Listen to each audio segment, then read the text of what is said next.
All right, continue looking at my Southern California hip hop collection in random order. I find it more fun that way. And we're going to start off with Me Against the World by Tupac, one of Tupac's best albums.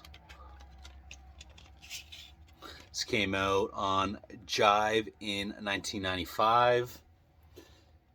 And I got to go with the title track, Me Against the World, So Many Tears, Heavy in the Game with Richie Rich, Old School, and of course, Dear Mama. I actually don't have the first, what was it, 3 Tupac albums before this. They're solid, but this is when he really came into his own. Warren G, I Want It All. This is his third full length album and one of my favorite hip hop albums of all time. This is 1999, Restless Records. It'd probably be easier to pick the couple songs that don't stand out, but I'm going to try to pick 3. Dollars Make Sense,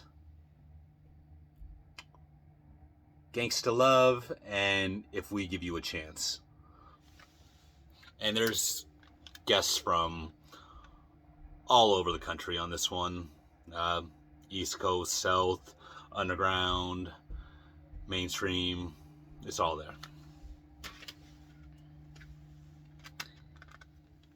Eazy-E, It's On. Got Real Motherfucking G's. Any Last Words. Boys in the Hood. Those are the main ones. This is an EP, but if you ask me, this is like the most famous Eazy-E release. I guess Easy Does It was the first full length. And again, I think this is the one that I find most people have in their collection, if nothing else.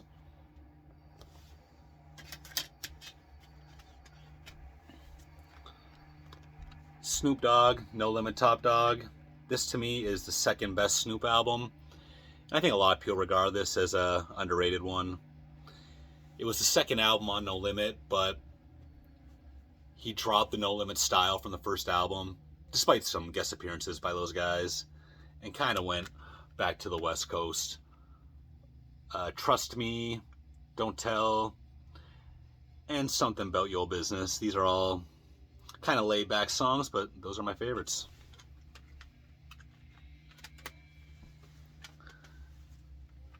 Curb Servin' by WC and the Mad Circle. And WC is one of the members of West Side Connection. He is from out of South Central LA.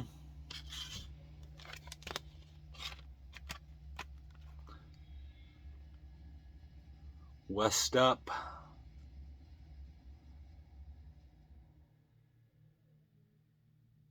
In a Twist. Put on the Set. Not as good as some of his later material, but a good release. Murder Squad. So there was a rap group from LA called South Central Cartel. And I'm under the impression that Murder Squad is affiliate of them, or just some guys that they were down with. This was put out on Def Jam in 1995.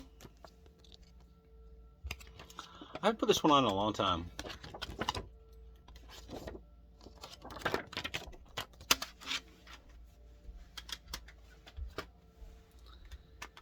The Eastsidaz, Deuces and Trays. This is the second full-length Eastsidaz album, again with Snoop, Trey D, and Goldie Loke.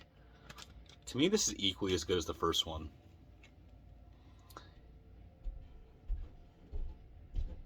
Let's see. Sticky Fingers with Cocaine and Rick Rock. Everywhere I Go is good. Doghouse in Your Mouth. But my favorite song on here is probably Connected with Mobb Deep. And Welcome to the House with Nate Dogg.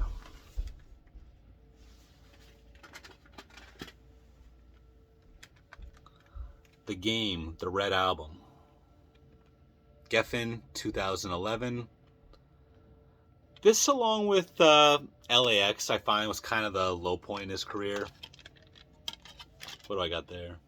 It's nothing.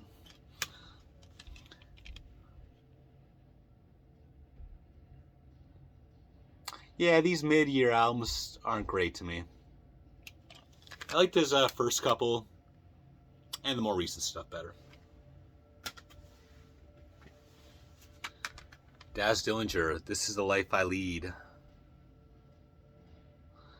This is probably 2002, DPG Records. Got a lot of Daz albums, I'm finding out. But I always really liked this one. Run the Streets. This Is the Life I Lead. And there's a hidden track. I think there's two of them, but there's one. I forget what it's called, but I would guess it's called Think About It, because they say that a million times. And Corrupt's on it as well. And this here, this is Natural Unrefined Hip Hop by Blanco and Nipsey Hussle. Blanco, I recognize the name. I can't remember what his deal is, but Nipsey Hussle is was a famous rapper from South Central who was murdered several years ago. We got YG, Hustla, Mr. Fab, Lee Majors. You know what? I'm thinking Nipsey Hussle might just be on a couple songs here. I don't think he's on every song by any means. When I just bought that, I was somewhere in California. And you buy the local stuff if you see it for a good price and it interests you somewhat. That's it. See you on the next one.